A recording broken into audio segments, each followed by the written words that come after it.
21, 23, 25, 27, 29 इनमें से एक रात जरूर शब कदर होगी।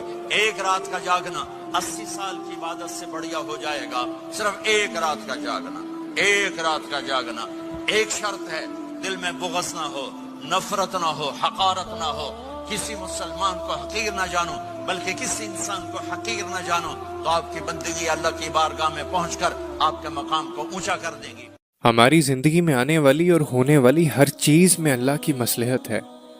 किसी का ज़िंदगी में आना या चले जाना, रातों को उठ उठ कर रोना या चैन की नींद सो जाना, एक लम्हे में हज़ारों यादों का बनना और अगले ही लम्हे में इन तमाम यादों का बिखर जाना, ये सब अल्लाह की रज़ा से है। क्योंकि वो जानता है कि मेरा ये बंदा मेरी जानिब एक आवाज़ पे ज़रूर आएगा, और इस बंदे को मुझे अगर थोड़ी सख्ती से भी अपनी तरफ लाना होगा तो मैं लाऊंगा। तभी वो हमें ज़िंदगी की ऐसी हकीकतों से मिलवाता है कि हम टूट जाते हैं, फिर उसकी तरफ भागे चले जाते हैं, ठोकर पे ठोकर खाते हैं, बार बार गिरते हैं, चोटें खाते हैं, और यही ठोकरें और यही बार बार का गिरना और यही चोटें फिर हमें अल्लाह की तरफ ले जाती हैं।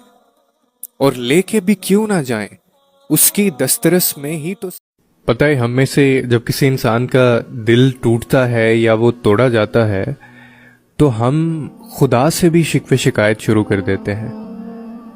ये भूल जाते हैं कि वो तो इस दिल को जोड़ने वाला है, वो टूटे दिलों का मालिक है। और बेशक तुम कितनी ही तकलीफ में क्यों ना हो, जब तुम्हें लगने लगे कि हर रास्ता और हर दरवाज़ा बंद हो चुका है या बंद कर दिया गया है, जब टूटी ज़ात के साथ सांस लेना भी मुहाल हो जाए, अगर तुम्हारा दिल किरची किरची हो गया है और तुम्हारी रूह पत्ता पत्ता बिखर गई है, आखिर में वो सब जोड़ देगा, और ऐसे जोड़ देगा जैसे कुछ टूटा ही नहीं। बस आपने एक ये काम करना है कि उसका दर हमेशा खटखटाते रहना है, भरोसे और उम्मीद का दिया हमेशा जलाए रखना है। और ये जो दिए की लो होती है ना, ये जरूर टमटमाएगी। मतलब जो तुम ख्वाब देखते हो ना, उनकी ताबीर तुम्हारी दुआएं लिखती हैं। तुम्हारे हाथों का अल्लाह के रूबरू उठना तुम्हारा नसीब बदल देता है। और मैं तो कहता हूं कि सारे खसारे कबूल हैं अगर हिस्से में अल्लाह की रजा आ जाए तो। और तुम्हें ऐसा क्यों लगता है कि तुम्हें आजमाया नहीं जाएगा? 70 माओं से ज्यादा प्यार करने वाला रब आजमाता भी है तो बेइंतहा नवाजने के लिए।